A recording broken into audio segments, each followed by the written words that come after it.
പണ്ട് കാലത്ത് തോട്ടിലും കുളങ്ങളിലും കനാലുകളിലൊക്കെ തോർത്തുകൊണ്ട് മീൻ പിടിക്കുമ്പോൾ വളരെ ഈസി ആയിട്ട് കിട്ടുന്ന ഒരു മീനാണിത്, ചുട്ടിപ്പരൽ. മാനത്ത് കണ്ണിയെന്നും ഇതിന് പേരുണ്ട്. ഇതിൻ്റെ നെറ്റിയിലുള്ള ആ ഒരു വെളുത്ത സ്പോട്ടാണ് ആ പേരിന് തന്നെ കാരണം. അപ്ലോക്കീലിയസ് ലിനിയേറ്റസ് എന്നാണ് ഇതിൻ്റെ സയൻറ്റിഫിക് പേര്. ഇതിൻ്റെ കോമൺ പേരുകൾ സ്ട്രൈപ്ഡ് പാൻചാക്സ്, ഗോൾഡൻ വണ്ടർ കില്ലി ഫിഷ് എന്നൊക്കെയാണ്. ഇതൊരു കില്ലി ഫിഷ് വെറൈറ്റിയാണ്. ഇത് ഒരു ഇന്ത്യ ശ്രീലങ്ക നേറ്റീവ് ആയിട്ടുള്ള ഒരു ടോർപിഡോ ഷേപ്ഡ് ഒരു മീഡിയം സൈസ്ഡ് മീനാണ്. ഈ മീനുകൾക്ക് ഒരു ഭയങ്കര സ്ട്രൈക്കിംഗ് ആയിട്ടുള്ള മെറ്റാലിക് കളേഴ്സാണുള്ളത്. അതായത് അത് ranges from olive green to നല്ല ഗോൾഡൻ കളർ വരെ റേഞ്ച് ചെയ്യുന്ന മെറ്റാലിക് കളേഴ്സാണ്. അത് അതിൻ്റെ ഹാബിറ്റാറ്റ് വെച്ചിട്ട് ചേഞ്ച് ആയിക്കൊണ്ടിരിക്കും ഈ കളേഴ്സ്.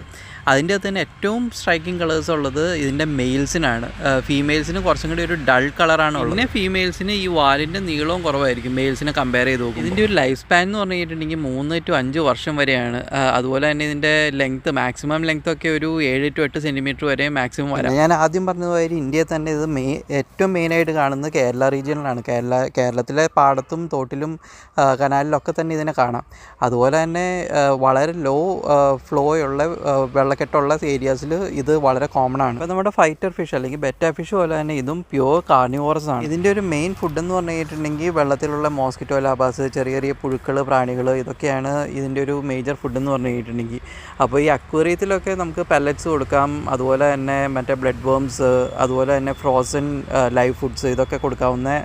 അപ്പോൾ ഇതിൻ്റെ മേജർ ഇക്കോളജിക്കൽ ഇമ്പോർട്ടൻസ് തന്നെ മോസ്കിറ്റോ കൺട്രോളാണ്. അതായത് മോസ്കിറ്റോൻ്റെ ലാബാസിനെയാണല്ലോ ഇത് ഫീഡ് ചെയ്യുന്നത്. അതുകൊണ്ട് തന്നെ ഇത് മോസ്കിറ്റോ കൺട്രോളിന് നല്ലൊരു പ്രതിവിധിയാണ്. IUCN ലിസ്റ്റിൽ ഇത് ത്രെറ്റൻഡ് സ്പീഷീസ് ഒന്നുമല്ല. പക്ഷേ എന്നിരുന്നാലും ഇത് എന്ന് വെച്ച് കഴിഞ്ഞാൽ വേറെ പല മീനുകളെയും കൊതുക് കൺട്രോളിന് യൂസ് ചെയ്യുന്നുണ്ട്. അതായത് ഗപ്പി, അതുപോലെ തന്നെ ബെറ്റ ഫിഷ്, ഇതിനെയൊക്കെ നമ്മൾ കൊതുകിനെ കൺട്രോൾ ചെയ്യാനായിട്ട് യൂസ് ചെയ്യുന്നുണ്ട്.